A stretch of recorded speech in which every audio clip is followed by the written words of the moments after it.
اعوذ باللہ من الشیطان الرجیم بسم اللہ الرحمن الرحیم الا بذکر اللہ تطمئن القلوب صدق اللہ العظیم وصدق رسولہ النبی الکریم ان اللہ وملائکتہ یصلون علی النبی یا ایہا الذین آمنوا صلوا علیہ وسلموا تسلیما اللہم صل علی سیدنا و مولانا محمد معدن الجود والکرم وآلہ وصحبہ وبارک وسلم۔ تمام تعریفیں حمد و ثنا اللہ تعالی جل جلالہ کے لیے۔ زاں بعد درود و سلام نبی اکرم نور مجسم شفیع معظم احمد مجتبی جناب حضرت محمد مصطفیٰ صلی اللہ تعالی علیہ وسلم کی ذات والا صفات کے لیے حمد و صلات کے بعد قرآن مجید نے ارشاد فرمایا الا بذکر اللہ تطمئن القلوب، فرمایا خبردار ہو جاؤ اللہ کے ذکر میں ہی دلوں کا اطمینان ہے، اللہ کے ذکر میں دلوں کا چین ہے۔ لوگ بہت سارا مال، بہت ساری دولت، بہت ساری عقل اور بہت سارا شعور ہونے کے باوجود بے سکون ہیں۔ جس چیز نے زمانے کو تکلیف میں مبتلا کر دیا ہے اور جو چیز ڈھونڈنے سے نہیں ملتی وہ اطمینان ہے، وہ قرار ہے۔ لوگ بھیک مانگتے ہیں، منت کرتے ہیں، دہائی دیتے ہیں کہ کہیں سے سکون کی دولت مل جائے، لیکن وہ میسر نہیں آ رہی۔ بڑے بڑے لوگ ہیں اور میں عرض کر چکا ہوں کہ مالدار بھی ہیں اور عقل مند بھی ہیں، باشعور ہیں، پڑھے لکھے ہیں، پر قلبی سکون، راحت، اطمینان، چین انہیں میسر نہیں آ رہا۔ راتیں جاگ کر گزر جاتی ہیں، دن آزمائش میں بیت جاتا ہے۔ وہ کبھی اس کے لیے ٹھنڈے علاقوں کا سفر کرتے ہیں، کبھی دوستوں کی مجلسوں میں جا کر کے بیٹھتے ہیں، کبھی گھر سے دور اکیلے میں تنہائی میں وقت گزارنے کی کوشش کرتے ہیں، لیکن دولت سکون ناپید ہوتی ہے، میسر نہیں آتی۔ عرش کا رب فرماتا ہے کیوں تو بھٹکتا پھرتا ہے، کیوں دائیں بائیں جاتا ہے، چپ کر کے مسجد آ جا اور لوگوں سے بچ کے تنہائی میں میرا ذکر کر۔ اللہ ملے گا کیا؟ فرمایا اعلیٰ بذکر اللہ تطمئن القلوب، میں تیرے بے چین دل کو چین عطا کر دوں گا۔ وہ تیرا تڑپتا اور پھڑکتا ہوا مزاج، اسے میں سکون کی دولت دوں گا۔ یہ تجھے کہیں اور نہیں ملے گا، یہ میری یاد میں ملے گا۔ یہ چین، قرار، سکون تجھے یہیں میسر آئے گا۔ اطمینان قلبی زندگی کا حسن ہے بھائی، دولت سکون اصل ہے۔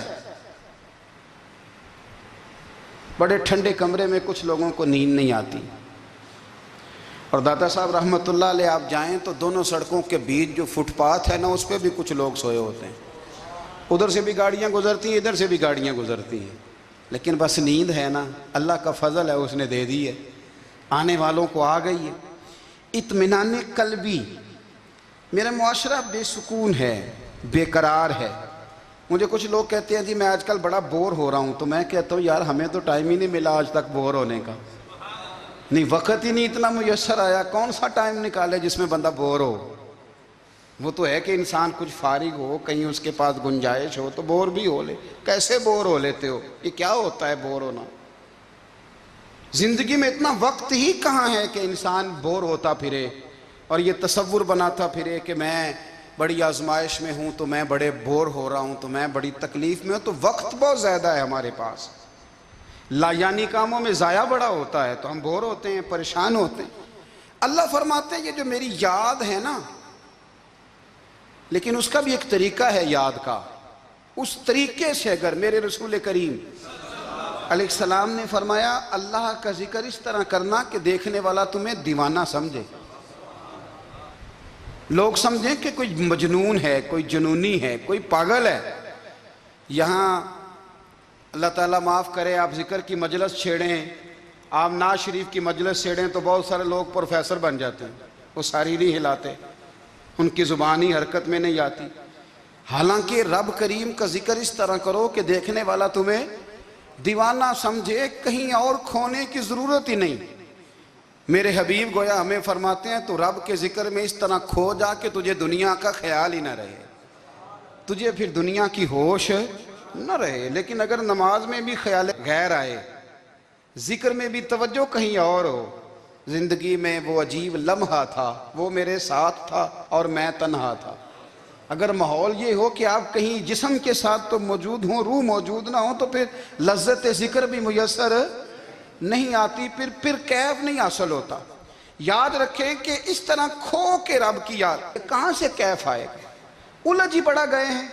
وہ مستی، وہ سرور، وہ کیف جو اللہ کے ذکر میں ہوتا تھا، جو کبھی مرشد کامل کے سامنے بیٹھ کر لوگ اللہ اللہ کرتے تھے تو لگتا یہ تھا کہ یہ یہاں ہیں ہی نہیں، یہ تو کہیں اور چلے گئے ہیں، یہاں موجود ہی نہیں۔ لیکن اب وہ موج نہیں، وہ شوق نہیں، وہ درد نہیں، وہ ذہن نہیں۔ اقبال تڑپ کے کہا کرتے تھے، خیرت کی گتھیاں سلجھا چکا ہوں، یا رب مجھے صاحب جنوں کر دے، اللہ مہربانی فرما، وہ کیفیت دے، وہ سرور دے۔ زندگی میں اگر اطمینان چاہتے ہو تو کبھی کبھی سب کچھ بھول کے نا تو مست ہو جایا کرو رب کی یاد میں۔ کبھی کبھی چھوڑ دیں دنیا، چھوڑیں یار موبائل، کسی وقت کریں اس کو بند، چھوڑیں اس بات کا خیال کہ فلانے نے سلوٹ کیا ہے کہ نہیں کی، چھوڑیں۔ حضرت باجزید بستامی رحمت اللہ تعالیٰ علیہ فرماتے ہیں میں نے اعتکاف کبھی اپنی مسجد میں نہیں کیا، اس لیے کہ سارے ہی ہاتھ چومنے والے، سارے ہی پیار کرنے والے۔ فرماتے میں جب اعتکاف کرتا تھا تو میں بستام سے دور نکل جاتا تھا جہاں کوئی مجھے جاننے والا نہ ہو۔ اٹھ بلیا چل اوتھے وسیے جتھے وس دے نہیں سارے ینے، نہ کوئی ساڈی ذات پچھانے تے نہ کوئی سانو مننے، چل ادھر چلیں۔ اٹھ بلیا چل اوتھے وسیے جتھے وس دے نہیں سارے ہی انے، نہ کوئی ساڈی ذات پچھانے تے نہ کوئی سانو۔ اتنا شوق ہے سلوٹ کرانے کا، اتنا شوق ہے تعارف کرانے کا، اتنا شوق ہے اپنا بتانے کا، تو یہ چیز غلبہ کر جاتی ہے، پھر نام رہ جاتا ہے، روح نہیں رہتی، پھر وجود رہ جاتا ہے، پھر باطن کی کیفیت نہیں رہتی۔ خدا را اپنے آپ کو بے چین نہ کرو، بے قرار نہ کرو، بے سکون نہ کرو، رب کی یاد میں آ جاؤ، درود و سلام میں آ جاؤ، نعت کے حسن میں آؤ، تلاوت کی دنیا میں آؤ، سجدوں کے نور میں آؤ۔ آؤ کبھی کھول کے دل مسجد کی صفائیاں کریں، آؤ نہ کبھی کوئی بوڑھا، دادی، نانی، دادا، ان کے پاس بیٹھ کے پیر دبا کے اللہ کو راضی کریں۔ یہ کیف والی جگہ ہیں، یہ سرور والی جگہ۔ اتنی بے چین ہماری زندگی ہے، بے قرار ہے، تڑپتے ہوئے لوگ، لڑتے ہوئے لوگ، ایسے لگتا ہے ابھی ایک دوسرے کا گریبان تھام لیں گے، بے قرار، بے چین۔ کسی کو انتظار کا کہا جائے نا کہ 10-20 منٹ کسی کا انتظار کرو تو بعض لوگ مجھے ایسے لگتا ہے جیسے یہ ان کا کلیجہ پھٹ جائے گا، ڈاکٹر کے انتظار میں بیٹھے ہیں تو بڑے پریشان ہیں۔ کسی کو ملنے گئے ہیں کو آدھا گھنٹہ بیٹھنا پڑ گیا تو بڑی دقت میں ہیں۔ اپنے آپ کو سکون دیں۔ آپ یقین کریں بڑا مزہ آتا ہے، کبھی کسی کا انتظار کرنا پڑے تو 2-4 تسبیح درود شریف پڑھی جاتی ہے، یعنی ذوق بن جاتا ہے کہ چلو اللہ نے موقع دیا ہے، کوئی سرکار کو یاد کر لیں، تنہائی مل گئی۔ ہمارا مزاج جس سختی کا شکار ہے، وہ سختی آہستہ آہستہ ہمیں زیادہ آزمائش میں ڈال گئی۔ تو میرے بھائی زندگی میں اطمینان حسن ہے، اور وہ سب سے زیادہ اللہ کی یاد میں ملتا ہے، وہ سب سے زیادہ رب کریم کے ذکر میں۔ سب سے زیادہ جو چاہتا ہے نا دل ٹھنڈا رہے، زبان میٹھی رہے، وہ مدینے والے محبوب پہ درود و سلام پڑھا کرے، وہ حضور پہ درود و سلام پڑھا کرے، زبان میٹھی رہے گی۔ میرا ذاتی تجربہ ہے کہ جو آدمی اپنے اخلاق سنوارنا چاہے وہ حضور پہ درود شریف پڑھے، جو اپنے اخلاق سنوارنا چاہے، طبیعت کو ٹھنڈا رکھنا چاہے، وہ درود شریف پڑھے، اس کا دل سکون میں آئے گا۔ کچھ کام اور ہیں زندگی میں اطمینان کے لیے، ان کا ہونا بھی بڑا ضروری ہے۔ سب سے پہلے اگر آپ چاہتے ہیں نا زندگی میں سکون ہو تو حقیقتوں کا سامنا کرنا سیکھیں، آپ جو ہیں وہ رہنا سیکھیں، جو آپ نہیں ہیں وہ بننے کی کوشش نہ کریں۔ حقیقت کا سامنا کرو گے تو زندگی اطمینان میں آ جائے گی۔ ہم نے نا بہانے بنا لیے ہیں، ہیلے بنا لیے ہیں، جھوٹ کے سہارے اپنے آپ کو اونچا کر لیا۔ ایک آدمی سے کہا جاتا ہے تو رشوت نہ لے، تو کہتا ہے میں غریبوں سے نہیں لیتا۔ تو میرا سوال یہ ہے کہ امیروں کا حساب لینے کی اللہ نے تیری ڈیوٹی لگائی ہے، تیرے ذمہ لگایا ہے کہ تو امیروں کا حساب کر، تمہیں کیا ضرورت پڑی ہے؟ ہم نا بہانہ کرتے ہیں، رشوت لینے والے کا الگ بہانہ ہے اور سفارش والے کا الگ بہانہ ہے۔ حقیقت کا سامنا کریں، حقیقت کا۔ جو میرے ذمہ داریاں ہیں وہ میں نے پوری کرنی، جو آپ کی ذمہ داریاں ہیں وہ آپ جان نہ چھڑائیں، حقیقت پسند بنیں۔ میرے رسول کریم، پھر پڑھیے درود شریف، صلی اللہ تعالی علیہ وسلم۔ حضور صلی اللہ علیہ وسلم نے فرمایا کہ میری بیٹی سیدہ فاطمہ الزہرا رضی اللہ تعالی عنہا صرف جنتی نہیں، جنتی عورتوں کی سردار ہے۔ لیکن حضور نے یہ بھی فرمایا کہ فاطمہ یہ خیال رکھنا، اگر اللہ نے حساب پوچھا تو حساب تم نے خود دینا ہے۔ حقیقت کی طرف توجہ کرائی حضور نے، وہ صرف جنتی نہیں، جنتی عورتوں کی سردار ہیں، پر حقیقت کی جانب توجہ۔ میں حقیقت یہ ہے کہ اگر مالک نے حساب پوچھا تو اس کی تیاری بھی کرنی ہے۔ دیکھیں نا، ہمیں کچھ یقین نہیں، اللہ معاف کرے کہ ہمارا حساب کیسا ہوگا، لیکن کتنے آزاد ہیں۔ یعنی بڑی دلیری سے بندے کہتے ہیں فجر نہیں پڑھتا جی، 3 پڑھتا ہوں جی، عشاء رہ جاتی ہے جی، کپڑے صاف، بڑی دلیری سے۔ اور سیدہ فاطمہ الزہرا نے ساری رات مصلی آباد رکھا ہے، حالانکہ انہیں یقین تھا کہ رب مجھے بغیر حساب کتاب جنت دے گا۔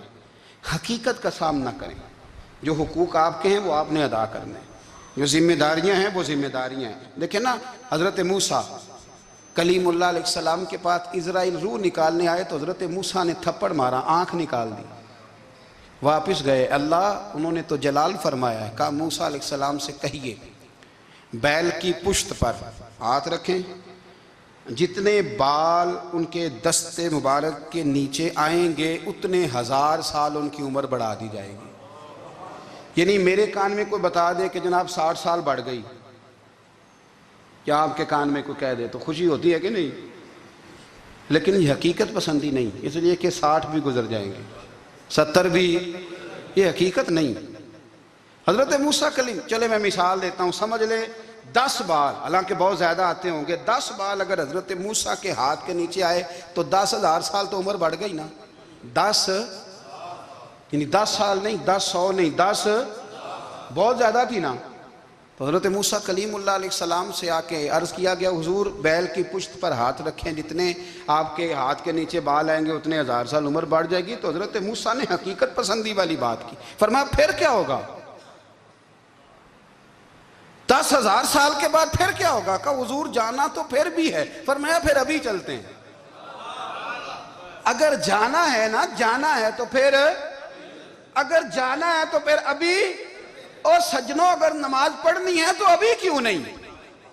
اگر داڑھی رکھنی ہے تو پھر رمضان کا انتظار کیوں کریں؟ ابھی کیوں نہیں؟ اگر سچ بولنا ہے تو پھر، اگر رزق حلال کھانا ہے تو پھر انتظار کا ہے کا۔ حقیقت ہوتی ہے، بہانہ ہوتا ہے، حقیقت چھپ نہیں سکتی بناوٹ کے اصولوں سے، کیونکہ خوشبو آ نہیں سکتی کبھی کاغذ کے پھولوں سے۔ یہ بات یاد رکھیں، اگر جانا ہے تو حضرت کلیم فرمانے لگے پھر 10,000 سال کے بعد بھی جانا ہے تو آج بھی۔ ہمیں بے قراری زندگی میں اس لیے کہ ہم حقیقت پسند نہیں، ہم بہانوں میں، ہم ہواؤں میں جیتے ہیں، ہواؤں میں، خیالات میں زندگی گزارتے ہیں۔ بڑا ٹائم پڑا ہے، مثلاً کتنا میرے رسول کریم صلی اللہ تعالیٰ علیہ وآلہ وسلم نے ایک دن صحابہ سے فرمایا تمہیں حیا نہیں آتی؟ حضور کیا ہوا؟ فرمایا وہ والے مکان بناتے ہو جن میں تم رہ نہیں سکتے، وہ والا مال جمع کرتے ہو جو کھا نہیں سکتے، حیا نہیں آتی؟ عرض کی حضور حکم کریں تو محبوب فرمانے لگے جوتے کا ایک تسمہ بند کرتا ہوں تو سوچتا ہوں دوسرا بند کرنے سے پہلے موت آ جائے گی، ایک سانس اندر جاتی ہے تو دوسرا آنے سے پہلے میں یاد کرتا ہوں کہ مجھے دنیا سے جانا ہے۔ تمہیں حیا نہیں آتی؟ وہ مکان بناتے ہو جن میں رہ ہی نہیں سکتے، وہ مال جمع کرتے ہو جو کھا۔ حقیقت پسند نہیں بھائی ہم۔ بہت سارے لوگ ہیں بڑی باتیں سناتے ہیں، بڑی میں کہتا ہوں اصل میں نا زیادہ باتیں سنا کے نا بیچارہ اپنے آپ کو مطمئن کرنا چاہتا ہے، اصل بات یہ ہے کہ اندر سے نا ہلا ہوا ہے، کچھ بھی نہیں، بڑا زیادہ ہنستا ہے اور مجھے لگتا ہے کہ کوئی گہرا زخم چھپا رہا ہے۔ اس لیے ملمہ سازی، حقیقت پسند بنو، حقیقت پسند۔ یاد رکھنا، من ترک صلاۃ متعمدا فقد کفر، میرے رسول نے حقیقت بیان کی، فرمایا جس نے ایک نماز بھی جان بوجھ کے چھوڑی اس نے رب کے رب ہونے کا انکار کیا، اس نے کفران نعمت کیا۔ یہ حقیقت ہے، کوئی کلیریفیکیشن نہیں، کوئی وضاحت نہیں۔ جو نماز نہیں پڑھتا، جھوٹ بولتا ہے، غلط بیانی کرتا ہے، جو شخص رزق حرام کما کے کہتا ہے کہ اس کے بغیر گزارا نہیں چلتا، وہ جھوٹ بولتا ہے۔ اس لیے کہ رب فرماتا ہے جب تجھے پیدا کیا ہے تو تیرا رزق میرے ذمہ ہے۔ اللہ فرماتا ہے کہ لا یکلف اللہ نفسا الا وسعہا، میں کسی پر وہ بوجھ نہیں ڈالتا جو اٹھا نہ سکے۔ نماز فرض کیا، اس کا مطلب ہے ہم پڑھنے کے قابل ہیں، اس نے ہمارے ذمہ داریاں لگائی ہیں، تو مطلب یہ ہے کہ ہم ذمہ داریاں ادا کرنے کے قابل ہیں، ورنہ وہ کہتا ہے میں وہ بوجھ ڈالتا ہی نہیں جو تجھ سے اٹھایا نہ جائے۔ اگر چاہتے ہو کہ زندگی میں اطمینان ملے تو خدا را حقیقت پسندوں والی زندگی گزارو۔ یہ فضاؤں میں زندہ رہنا، ہواؤں میں، اللہ بڑا معاف کرنے والا ہے، اللہ بڑا کریم ہے، معاف کر دے گا، تو بھئی یہ بات صحابہ کو بھی پتا تھی، یہ اہل بیت کو بھی خبر تھی، تو وہ تو ایک ایک بات کا لحاظ کرتے تھے۔ یہ غوث اعظم کو بھی پتا تھی، یہ ان کے والد کو بھی پتا تھی، جنہوں نے کسی کا ایک سیب کھا لیا تھا تو 12 سال اس کے گھر میں نوکری کرتے رہے، انہیں نہیں پتا تھا اللہ بڑا کریم ہے، معاف کر دے گا، ایک سیب ہی ہے نا۔ تو حقیقت پسندی آپ کو سکون دے گی، اور اگر آپ نے اپنے آپ کو غیر مطمئن کیا ہوا ہے، بات کچھ اور ہے، اور آپ نے اپنے آپ کو ڈال کسی اور طرف لیا ہے، تو پھر آپ کو سکون مل سکتا؟ سکون حقیقت پسندی میں، اصل میں سکون ہوتا ہے، اداکاری میں سکون نہیں ہوتا۔ تیسری بات سنیں، اگر آپ چاہتے ہیں زندگی میں مطمئن رہیں تو دنیا داروں سے امیدیں توڑ دیں، اللہ اور اس کے رسول سے امید وابستہ کریں، اولیاء اللہ سے امیدیں وابستہ کریں، صحابہ اور اہل بیت سے امیدیں، اللہ اور اللہ والوں سے امیدیں، دنیا داروں سے امیدیں۔ آپ کو پتہ ہے دنیا دار کی تباہی کب ہوتی ہے؟ جب انہیں خوش آمدی مل جاتا ہے۔ چودھری کا بیڑا اس وقت غرق ہوتا ہے جب اسے چودھری کہنے والے زیادہ ہو جاتے ہیں۔ سیٹھ صاحب اور نواب صاحب بیچارے تباہ تب ہوتے ہیں بھولے پن میں، جب ان کے دائیں بائیں ریلا ہوتا ہے سیٹھ صاحب کہنے کا، لوگ انہیں کھانا چاہتے ہیں، پیار ان کا نہیں ہوتا، ان کی جیب کا ہوتا ہے، محبت ان سے نہیں ہوتی، ان کی کرسی سے ہوتی ہے، ضروریات کا پیار ہوتا ہے، تباہ کر دیا جاتا ہے۔ ہماری ساری توقعات دنیا داروں سے وابستہ ہو گئی ہیں، ناراض نہ ہونا۔ پیروں نے، مولویوں نے، درویشوں نے، انہوں نے بھی سیٹھ رکھے ہوئے جلسوں کی صدارت کرانے کے لیے، یعنی مذہبی جلسہ ہے، اس میں بہت زبردست پڑھے لکھے صاحب تقوی عالم کا خطاب ہے، اور کی صدارت وہ بندہ کر رہا ہے جس نے عشاء کی نماز بھی نہیں پڑھی، وہ بندہ صدارت کر رہا ہے۔ کیوں؟ اس لیے کہ اس نے ₹1,00,000 دیا محفل میں۔ خدا را دنیا داروں سے امیدیں چھوڑ دیں، ورنہ آپ کمزور پڑ جائیں گے، آپ کی امیدیں ٹوٹیں گی۔ کتنا کمزور ہے وہ شخص جو 2-4 ہزار کے لیے کسی بندے کی چاپلوسی کرتا ہے، اس کے پیچھے بھاگتا ہے، خوش آمدیں کرتا ہے، تھوڑے سے نوٹوں کے لیے، دکھ سکھ میں کام آئے گا اس کام کے لیے۔ میرے رسول کریم علیہ السلام نے فرمایا جس نے بندوں کو راضی کرتے کرتے رب کو ناراض کر دیا، اس کی دنیا بھی گئی اور آخرت بھی گئی، اور فرمایا جس نے بندوں کی پرواہ نہیں کی، اللہ کو راضی کیا، فرمایا اگر رب راضی ہو گیا تو لوگوں کے دلوں میں بھی محبت پیدا فرما دے گا۔ کیا ضرورت ہے خوش آمد کرنا دنیا داروں کی، سیٹوں کی، نوابوں کی، چاپلو۔ اور میں آپ کو ایک بات بتاؤں، ہوتا پتہ کیا ہے؟ یہ جو حب جا اور حب با ہوتی ہے نا، اس سے پیٹ نہیں بھرتا۔ آپ کو اگر خوش آمد کرنی ہے تو پھر آپ کو ساری زندگی کرنی ہے۔ پھر ان کو بھی پتہ ہوتا ہے کہ تعلق کس بنیاد پر ہے، اس میں کبھی بھی خلوص پیدا نہیں ہوتا۔ آپ بے چین رہتے ہیں، بے قرار رہتے ہیں، آپ کو تکلیف رہتی ہے ہمیشہ۔ کبھی بھی دنیا داروں سے امیدیں وابستہ نہ کریں۔ ایک بات سنیں بڑی شاندار، امام غزالی نے لکھی ہے۔ امام غزالی فرماتے ہیں کہ ہارون رشید نا حج کر کے واپس آیا بغداد میں، تو کونے میں حضرت بہلول دانا بیٹھے تھے، رش بہت تھا، مجمع بڑا تھا، حضرت بہلول دنا بھی سڑک کے کنارے بیٹھے تھے تو سپاہی کہنے لگے یہاں سے اٹھ جاؤ، فرمانے لگے ہارون رشید کی زمین نہیں، زمین میرے رب کی ہے، میں کیوں اٹھوں؟ وہ قریب سے گزرا تو سلام لی، تو آپ نے اس کا پروٹوکول دیکھا تو فرمانے لگے ہارون رشید تجھ سے تگڑے تگڑے موٹے موٹے پروٹوکول میں نے لوگوں کے دیکھے ہیں، اور یہ جو تیرے دائیں بائیں آج تیرے نعرے لگا رہے ہیں یہ پہلے ان لوگوں کے نعرے لگایا کرتے تھے، اور تھوڑا وقت گزرنے دے، جو تیرے بعد آئے گا نا یہ سارے پھر ان کے نعرے بھی لگائیں گے۔ تو جھوٹ کی دنیا میں زندہ ہے، ان سے تو نے امیدیں وابستہ کی ہیں، یہ کل اس کے نعرے لگائیں گے۔ اس کے دل پہ بڑا اثر ہوا، گھوڑے سے اتر آیا، آگے کہنے لگا حضور آپ نے مجھے بڑی اچھی نصیحت کی ہے، میرا دل بڑا ٹھنڈا ہوا ہے، میں نے سنا ہے آپ مقروض ہیں، کچھ لوگوں کا قرض، تو مجھے کوئی حکم ہی کر دیں۔ آپ ہنسنے لگے، فرمانے لگے یار تو بڑا ہی بیوقوف ہے، بڑا ہی بیوقوف ہے تو، میں تجھے نصیحت کر رہا ہوں تو مجھے الجھا رہا ہے، حضور کوئی حکم کر دیں۔ کیا خوبصورت انداز ہے رب کریم کے بندوں کا۔ حضرت بہلول دانا فرمانے لگے تیرا رب کون ہے؟ کہا اللہ، تو فرمایا میرا کون ہے؟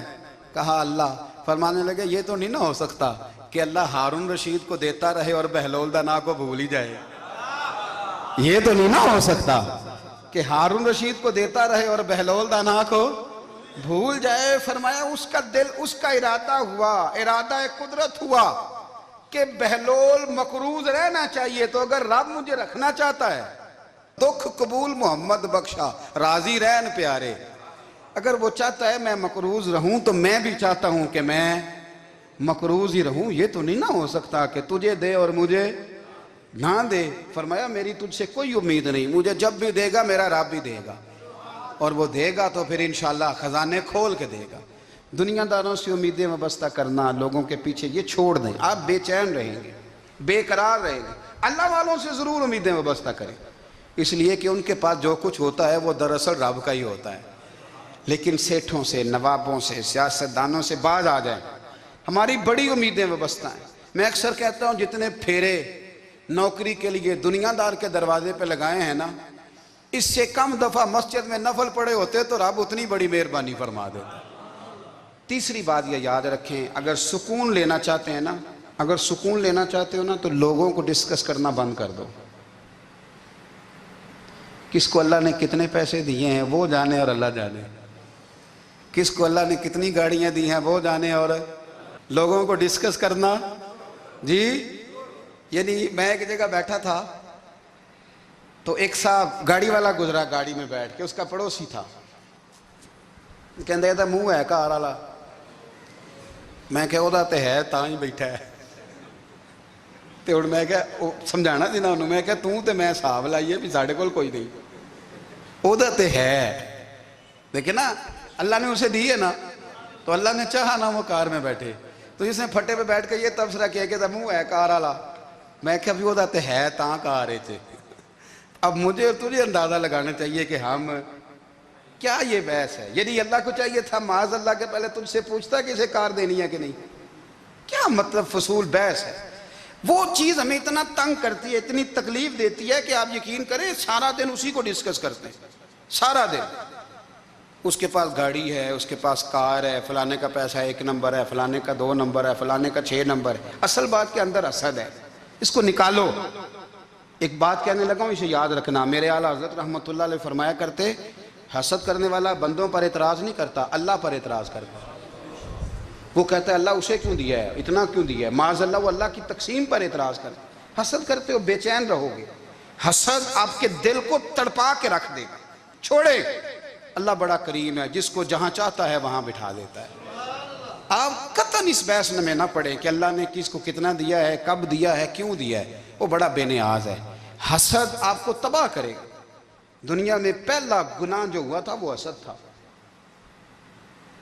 ابلیس نے حضرت آدم سے حسد کیا، کہنے لگا میں بہتر ہوں، سرداری اس کو مل رہی ہے، یہ تو اللہ کو پتہ ہے نا کس کو دینی ہے۔ اور دنیا میں پہلا قتل حسد کی وجہ سے ہوا، حابیل قابیل کے درمیان حسد کا معاملہ تھا، خاتون کا نکاح اس سے کیوں ہو رہا ہے، مجھ سے ہونا چاہیے۔ حسد تباہی کرتا۔ آپ یقین کریں، یعنی دکاندار کے سامنے دوسری دکان پڑتی ہے اور پریشان ہو جاتا ہے، وہ کہتا ہے میرا کیا بنے گا، لا حول ولا قوت الا باللہ العلی العظیم۔ یعنی تیرا کیا خیال ہے کہ تیرے حصے کی روٹی وہ کھا جائے گا؟ اتنا چھوٹا دل. یعنی تیرا موقف یہ ہے کہ تیرے حصے کا نصیب اس تک چلا جائے گا، یہ تیری خواہش ہے. ایک دوسرے کی کمزوریاں بیان کرنا، اس کا تو مال ہی ناقص ہے جی، اس کے تو پاس ہی کچھ نہیں. یہ تو کمزور لوگوں کا طریقہ ہے. میرے رسول کریم علیہ السلام گزر رہے تھے، پت جھڑ کا موسم تھا، خزاں کا موسم تھا، درختوں کے پتے جھڑ رہے تھے. صحابہ کو ساتھ لے کے حضور گزرے اور ایک درخت کی ٹہنی کو پکڑ کے حضور نے ہلایا. صحابہ فرماتے ہیں کہ چھم چھم اس کے پتے گرے، زمین پر ڈھیر لگ گیا. حضور نے فرمایا دیکھا تم نے کیا ہوا؟ حضور ہاں.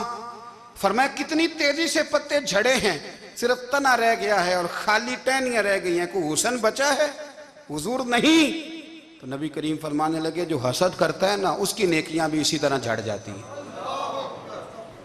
اسی طرح. اور ایک جگہ حضور فرمانے لگے جس طرح راکھ لکڑی کو آگ کھا جاتی ہے، جس طرح لکڑی کو آگ، جب آگ کھا جائے تو پھر لکڑی کو لکڑی نہیں کہا جاتا، راکھ کہا جاتا ہے، کوئلہ کہا جاتا ہے. اس کی اصل باقی یعنی اسے کھائی جاتی ہے. تو حضور علیہ السلام فرمانے لگے جس طرح آگ لکڑی کو کھا جاتی ہے، فرمایا اسی طرح حسد نیکیوں کو کھا جاتا ہے، نیکیاں رہتی نہیں. حسد کرنے والے کے پاس نیکیاں یعنی ان کی اصل شکل موجود، کبھی بھی حسد نہیں کریں. اللہ کی تقسیم ہے، جس کو چاہے جب چاہے جتنا چاہے عطا کرے. اور چوتھی بات میرے بھائی، کبھی بھی بغض نہ پیدا کریں. بغض والے لوگ بے سکون رہتے ہیں. بہت ساری کمزوریاں ہمارے اندر ہوتی ہیں نا، پھر اللہ ہماری روزی تو نہیں نہ بند فرماتا. یہ تو نہیں کہتا کہ زمین سے نکل جاؤ. اگر یہی والا معاملہ ہو جو ہمارا ہے کہ شادی پہ اس نے میرے ساتھ برا سلوک کیا تھا، اب ساری زندگی بغض رکھنا ہے. اگر یہی معاملہ فرشتے اللہ کی بارگاہ میں کہیں کہ یا اللہ اس نے فلانے دن شراب پی تھی، اب اس کو زمین میں نہیں رہنے دینا، نظام زندگی چلے گا. تو اگر اللہ ہمیں معاف کرتا ہے تو ہم بندوں کو معاف کیوں نہیں کرتے؟ آپ یقین کریں اتنی لمبی عداوتیں، اتنا لمبا حسد، اتنا لمبا بغض، اتنا لمبا. حدیث میں نے پڑھی میں حیران رہ گیا. میرے نبی کریم علیہ السلام نے فرمایا اپنی بیوی سے کبھی بغض نہ رکھنا. اگر اس کی ایک بات ناپسند ہو تو اسے چھوڑ کے وہ بات دیکھو جو تمہیں پسند ہے. میں اس حدیث کو پڑھ کے سوچنے لگا کہ کیا بیوی کا بھی بغض رکھتے ہیں لوگ؟ اب حضور نے کہا ہے تو اس کا مطلب ہے لوگ بیوی کا بغض بھی رکھتے ہیں. اب اس پر استدلال کر کے مجھے کہنا پڑے گا کہ سسرال والوں کا بغض بھی رکھتے ہیں. کہنا پڑے گا کہ بھائی کے سسرال والوں سے بھی بغض رکھتے. اس حدیث کی روشنی میں سمجھا کہ لوگ بھابھی کا بغض بھی بغض رکھتے ہیں. بغض، ورنہ عادتیں تو ہماری بھی کئی بری ہوتی ہیں.